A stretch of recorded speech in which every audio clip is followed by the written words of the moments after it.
ഷാരോൺ വധക്കേസ് പ്രതി ഗ്രീഷ്മ ഹൈക്കോടതിയിലേക്ക്. വധശിക്ഷ റദ്ദാക്കണമെന്നാവശ്യപ്പെട്ട് അപ്പീൽ നൽകും.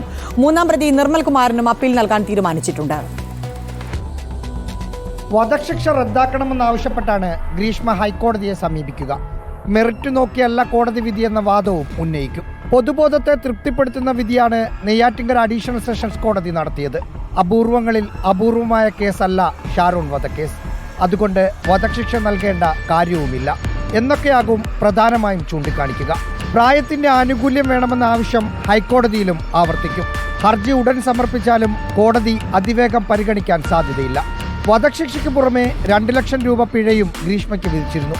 മൂന്നാം പ്രതിയും ഗ്രീഷ്മയുടെ അമ്മാവനുമായ നിർമ്മലകുമാരൻ നായർക്ക് 3 വർഷം തടവും 50,000 രൂപ പിഴയുമായിരുന്നു ശിക്ഷ. Reporter Rahees Rasheed, in reporter, Thiruvananthapuram.